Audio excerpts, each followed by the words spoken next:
नमस्कार, मैं सुनील आप सभी का एजुकेशन प्रभा यूट्यूब चैनल पर हार्दिक हार्दिक स्वागत करता हूं। आज पुनः मैं साइकोलॉजी अर्थात मनोविज्ञान के विषय में फिर से उपस्थित हुआ हूं एक महत्वपूर्ण टॉपिक को लेकर के, जो पावलोव से संबंधित है।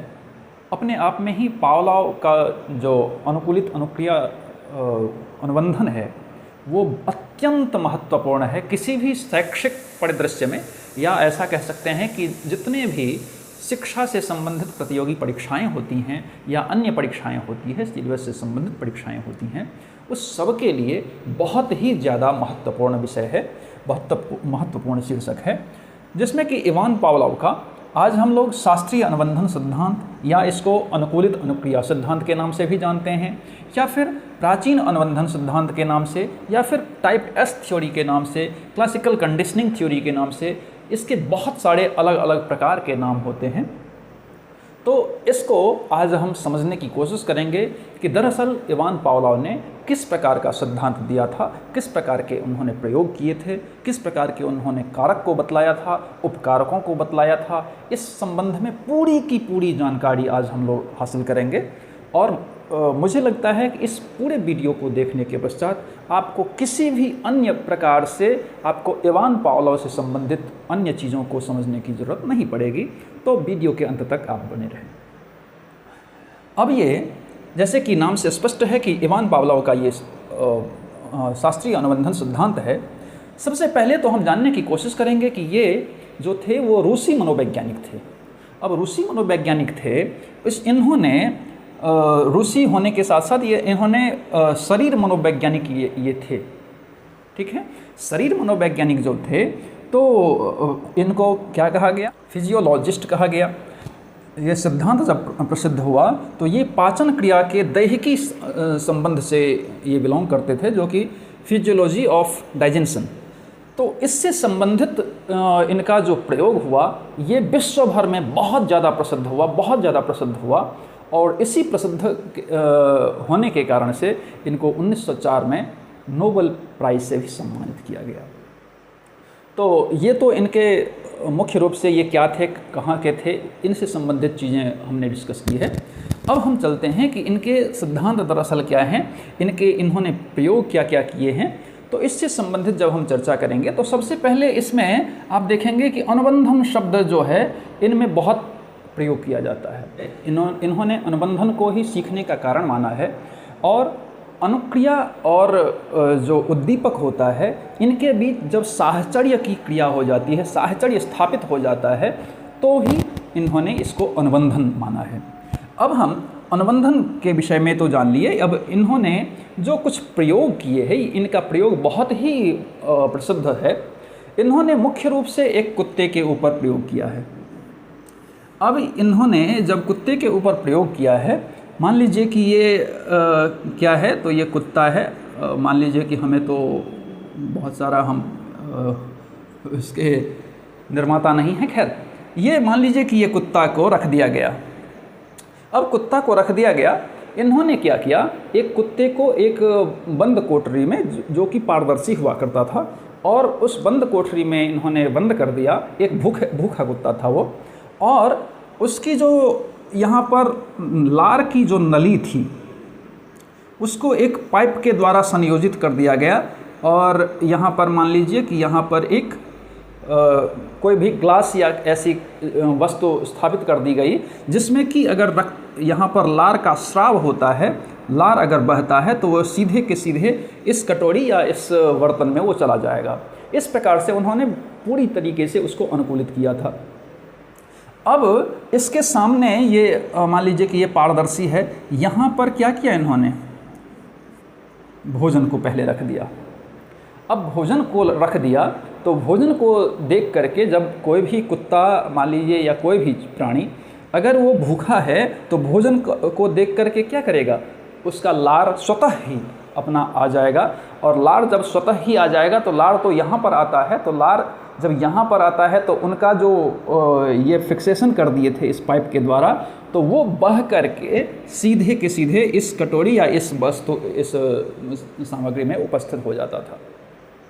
तो इन्होंने बार बार देखा, पहले इन्होंने क्या किया कि इन्होंने तीन चीज़ें बताई हैं कि इन्होंने बताया कि UCS, अब UCS क्या है बताते हैं, फिर UCR। अब UCR क्या है, तो इसको कहे थे कि अनकंडीशनल स्टिमुलस, इसको कहे थे अनकंडीशनल रिस्पॉन्स। तो ये जब इन्होंने कहा कि अनकंडीशनल स्टिमुलस, इसको भोजन आप कह दीजिए, भोजन, और ये अनुक्रिया, तो ये UCS क्या था, तो भोजन था, अनकंडीशनल स्टिमुलस था, भोजन था, और वो ये क्या था, तो अनकंडीशनल रिस्पॉन्स था। तो जब जब भोजन को या अनकंडीशनल स्टिमुलस को क्या किया जाता था, तो कुत्ते के सामने परोसा जाता था या रखा जाता था, तब क्या होती थी, तो वो अनुक्रियाएं होती थी, अनकंडीशनल रिस्पॉन्स होता था। तो इसमें इन्होंने देखा कि जब ये अनकंडीशनल, अर्थात हमने भोजन को रखा और भोजन के रखते ही भूखा कुत्ता चुकी था, तो उसका लार स्वतः ही क्या होता था, वो बहने लगता था, अर्थात उस नली के माध्यम से उसमें इकट्ठा हो जाता था। अब इन्होंने एक प्रयोग इसमें ये किया, क्योंकि ये तो स्वाभाविक सी प्रक्रिया है। अब इन्होंने ये किया कि ये जो यहाँ पर अनकंडीशनल भोजन था, भोजन को इन्होंने क्या किया, एक CS के साथ जोड़ दिया। CS मतलब कंडीशनल स्टिमुलस, अर्थात प्रतिबंधित उद्दीपक, इसको कह सकते हैं प्रतिबंधित उद्दीपक, जिसको हम घंटी मान लेते हैं। ठीक है। अब ये घंटी को इन्होंने क्या किया कि फिर से क्या किया, UCR के साथ जोड़ दिया। अब इनका मत था कि ये जब भोजन हम रखते हैं और भोजन के साथ साथ क्या होती है, अनुक्रिया होती है, लार गिरता है कुत्ते का। अब इन्होंने इस घंटी को या कंडीशनल स्टिमुलस को इन्होंने क्या किया, इस अनकंडीशनल स्टिमुलस से कुछ सेकेंड, मतलब सेकेंड का भी आधा मान लीजिए, माइक्रो सेकेंड कुछ मान लीजिए, कि कुछ सेकेंड पहले, बहुत ही माइक्रो सेकेंड पहले इन्होंने क्या किया, पहले इन्होंने क्या किया कि घंटी को रख दिया, घंटी की आवाज़ बजा दी, और घंटी के आवाज़ बजाते ही इन्होंने क्या किया, इस UCS को रख दिया, अर्थात भोजन को रख दिया। जब इन्होंने देखा कि जब घंटी, इन्होंने लगातार 3-4 बार, 5 बार, 7 बार इन्होंने प्रयोग किया कि पहले घंटी की आवाज़, जस्ट उसके बाद उन्होंने भोजन को रखा और फिर लार बहना प्रारंभ हो गया कुत्ते का।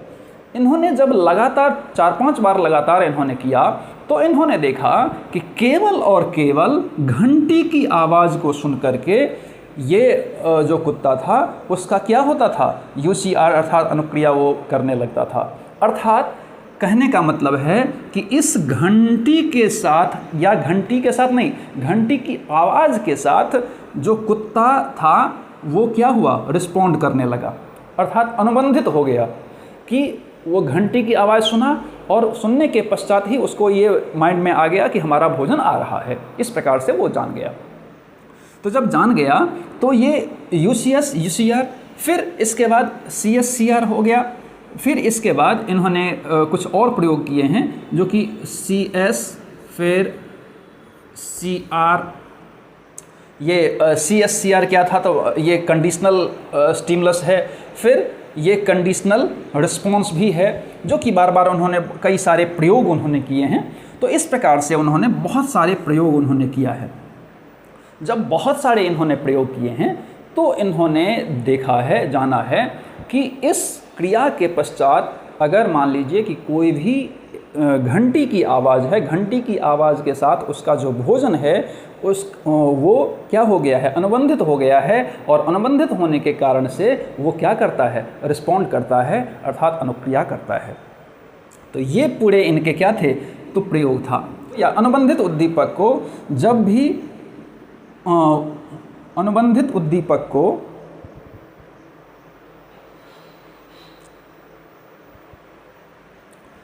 अनुबंधित उद्दीपक को अनानुबंधित उद्दीपक के पहले रखकर जब बार बार लगातार कई बार कुत्ते के सामने उन चीज़ों को परोसा जाता है तो क्या होता है, तो घंटी की आवाज़ के साथ अर्थात UCR के साथ ये रिस्पॉन्ड करने लगता है, या फिर ऐसा कह सकते हैं कि घंटी की आवाज़ के साथ ये रिस्पॉन्ड करने लगता है, अनुबंधित हो जाता है। तो ये इनके पूरे सिद्धांत और इनके प्रयोग थे। अब कंडीशनल क्या है, तो जैसे कि ये कंडीशनल स्टिमुलस या कंडीशनल रिस्पॉन्स वो होता है जिसमें कि कई बार हस्तक्षेप किया जा सके, किसी के द्वारा हस्तक्षेप किया जा सके, लेकिन अनकंडीशनल जो स्टिमुलस है उसको वो प्राकृतिक होता है। जैसे लार का बहना वो प्राकृतिक चीज़ें हैं, लेकिन घंटी का क्या है, वो घंटी किसी चीज़ों के साथ समाहित होता है, तो वो उसको आप बार बार उसमें इधर उधर हेर फेर कर सकते हैं, लेकिन प्राकृतिक चीज़ों के साथ आप हेर फेर नहीं कर सकते हैं। इसमें देखा गया कि आप अगर मान लीजिए कि ये यहाँ पर मैंने बताया कि घंटी की आवाज़ के जस्ट कुछ सेकेंड पश्चात भोजन को उपस्थापित किया जाता था। इसमें समय का अंतराल बहुत ही ज़्यादा महत्वपूर्ण है। अगर मान लीजिए कि बहुत सारे अंतर अगर समय में हो जाएं तो फिर अनुबंधन की क्रिया बिल्कुल भी नहीं होगी, ये कन्फर्म है। तो इस प्रकार से ये बहुत ही महत्वपूर्ण है। अब इन्होंने इस प्रयोग में कुछ कारक बताए हैं जो कि महत्वपूर्ण होता है। महत्वपूर्ण ये होता है, जैसे मान लीजिए कि पहला जो है CS और UCS का समयांतराल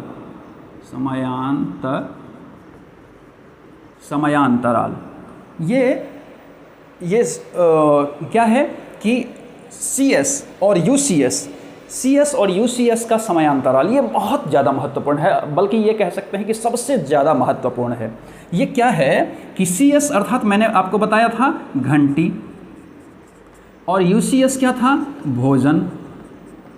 तो कोई भी जब हम अनुबंधित क्रिया करते हैं, अनुबंधित स्टिमुलस रखते हैं, तो अनुबंधित स्टिमुलस के साथ जब हमारा अनानुबंधित स्टिमुलस जुड़ जाता है, अर्थात अनुबंधित उद्दीपक के साथ जब अनानुबंधित उद्दीपक जब जुड़ जाता है, तो उसके बीच वो समयांतराल का होना बेहद ज़रूरी है। समयांतराल ऐसा नहीं होना चाहिए कि वो बहुत ज़्यादा का फासला हो जाए, ऐसा नहीं, बल्कि माइक्रो सेकेंड का अंतर, मैक्सिमम 0.5 सेकेंड का अंतर ये कहा है कि होना चाहिए।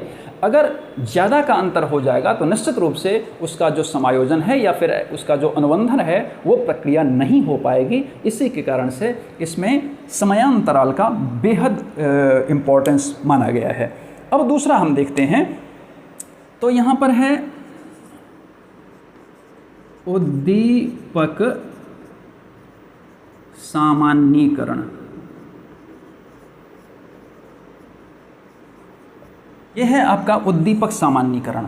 उद्दीपक सामान्यीकरण क्या है कि मान लीजिए कि अगर कोई भी उद्दीपक हमारे पास आता है और उससे अगर मुझे मान लीजिए कि वो हमारे फेवर में रहता है, तो हम उसको बार बार करने की कोशिश करते हैं, लेकिन अगर वो हमारे फेवर में नहीं रहता है, उस स्थिति में हम क्या करते हैं, उससे दूर भागने की कोशिश करते हैं। एक उदाहरण, जैसे मान लीजिए एक आदमी है जो कि शेविंग कर रहा है। अब शेविंग करने के पश्चात उसका एक छोटा सा नन्हा सा बच्चा आ जाता है और ब्लेड वो उठा लेता है और उस ब्लेड से वो कुछ काटने की कोशिश करता है और उसकी उंगली कट जाती है। जब उसकी उंगली कट जाती है तो उसमें से रक्तस्राव या खून का बहना चालू हो जाता है। जब खून का बहना चालू हो जाता है, इस प्रक्रिया में वो उस खून से काफ़ी ज़्यादा डर जाता है। जब काफ़ी ज़्यादा खून से डर जाता है, क्योंकि अब वो ब्लेड को नहीं देख रहा है, अब वो जो खून बह रहा है उससे उसको बहुत ज़्यादा दर्द हो रहा है और उससे डर गया है। अब इसके पश्चात चूँकि खून का रंग लाल होता है, अब वो बच्चा लाल वाली बहुत सारी अन्य चीज़ों से भी क्या करने लगा, तो डरने लगा। जब अन्य चीज़ों से डरने लगा तो वो उस खून का अर्थात लाल रंग का दूसरे लाल रंग के साथ क्या कर दिया है, सामान्यीकरण कर दिया है।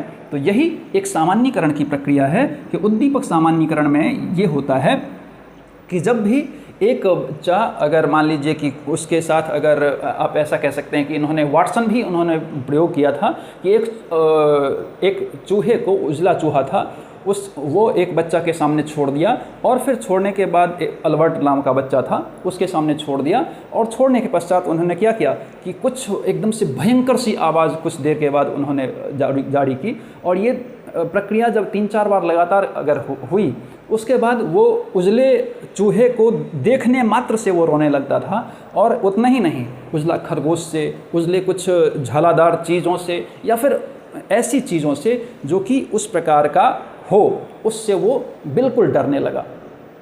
तो इस प्रकार से हम कह सकते हैं कि इसमें सामान्यीकरण, जो उद्दीपक सामान्यीकरण है, ये इस प्रकार की पटकथाएँ या इस प्रकार की प्रक्रियाएँ होती हैं। अब ये जब उद्दीपक हो गया तो दूसरा आता है आपका, तीसरा आता है विभेदन। विभेदन की प्रक्रिया भी इसके जस्ट अपोजिट है। अपोजिट ये है कि जब भी उद्दीपक मिलता है, स्टिमुलस मिलता है, तो स्टिमुलस के आने के पश्चात कोई भी जो पशु या मानव या प्राणी है वो अनुक्रियाएं करने लगता है, बहुत सारी अनुक्रियाएं करने लगता है। लेकिन बहुत सारी अनुक्रियाओं में से जब वो सही अनुक्रिया को चुन लेता है, चयन कर लेता है और बाकी को छोड़ देता है, तो वही जो अनुक्रियाएं हैं वो विभेदन का काम करती है। अर्थात अगर मान लीजिए कि मुझे कुछ एक समस्या हमारे पास आ गई और उस समस्या का समाधान हमारे से नहीं हो रहा है, हम बार बार लगातार उसके समाधान की प्रक्रिया को अंजाम देने की कोशिश कर रहे हैं, तो बहुत सारी प्रकार की क्रियाएं करते हैं, बहुत सारे प्रकार की क्रियाएं करते हैं। लेकिन कुछ ऐसी क्रियाएं होती हैं जो कि उसके समाधान के लिए बिल्कुल सही साबित हो जाती है। तो हम क्या करते हैं कि उस क्रियाओं को जो हमारे समाधान से संबंधित है, उस क्रियाओं को हम अपना लेते हैं और बाकी को हम क्या कर देते हैं, छोड़ देते हैं। तो ये विभेदन की प्रक्रिया होती है। अब जो चौथी प्रक्रिया है वो विलोप है। विलोप है। अब विलोप क्या है, आप जानेंगे कि अभी मैंने बताया था कि जब भी कंडीशनल रिस्पॉन्स होता है, अर्थात घंटी की आवाज़ होती है, घंटी की आवाज़ को क्या कर देता है, कुछ सेकंड पहले, भोजन के जस्ट कुछ सेकंड पहले रखा जाता है, उपस्थापित किया जाता है। और जब बार बार मान लीजिए कि कई बार ऐसा होता है कि वो घंटी की आवाज़ तो दी जाती है, अर्थात CS की आवाज़ तो दी जाती है, लेकिन भोजन नहीं रखा जाता है। तो भोजन जब नहीं रखा जाता है और ऐसी अनुक्रियाएं जब बार बार 3-4 बार 5 बार 10 बार ऐसा होने लगता है, तो क्या हो जाता है, ये यहाँ से CS को दबाने के पहले ये क्या करता था, UCS अर्थात अनकंडीशनल स्टिमुलस, इसके बदले क्या करता था, वो अनकंडीशनल क्या करता था, रिस्पॉन्स देता था, अर्थात लार को गिराना प्रारंभ कर देता था। लेकिन जब ऐसा कई बार, 1-2 बार तो गिराया कि CS अर्थात घंटी की आवाज़ बजाई गई और घंटी की आवाज़ बजाने के पश्चात ये लार का गिराना प्रारंभ कर दिया, 1-2 बार तो ऐसा हुआ। लेकिन जब बार बार ऐसी ही बात हुई कि केवल घंटी की आवाज़ को बजाया गया लेकिन भोजन उपस्थापित नहीं किया गया, तो धीरे धीरे इससे अनुबंधन क्या हो गया, वो छूटता गया। जब छूटता गया तो इसी प्रक्रिया को क्या कहा गया, तो विलोपन की प्रक्रिया कही गई या फिर विलोप की प्रक्रिया कही गई। अब विलोप के पश्चात स्वतः पुनर्लाभ।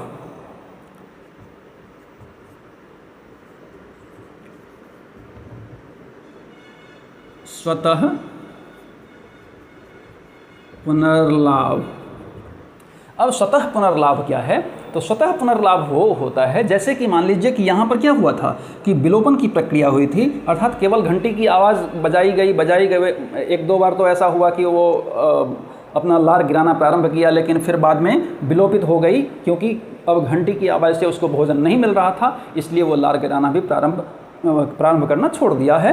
अब लेकिन अगर मान लीजिए कि फिर से CS को उपस्थापित किया गया और जस्ट इसके पश्चात UCS को उपस्थापित कर दिया गया, इसके बजाने के जस्ट बाद फिर से अगर UCS अर्थात भोजन को उपस्थापित कर दिया गया, तो 1-2 बार तो नहीं हुआ, लेकिन फिर अगर लगातार अगर वैसी क्रियाएं 3-4 बार 5 बार 10 बार ऐसी क्रियाएं होती रहीं, तो फिर से वो स्वतः पुनर्लाभ होता गया, अर्थात फिर से वही कंडीशन आती गई जैसा कि पहले हुआ करता था कि घंटी बजाया, भोजन दिया, लार गिरा, घंटी बजाया, भोजन दिया, लार गिरा, घंटी बजाया, भोजन दिया, लार गिरा। इसी प्रकार से फिर से ये जो सारी चीज़ें हैं ये पुनः स्थापित हो गई और इसी को हम क्या कहते हैं, तो स्वतः पुनर्लाभ कहते हैं।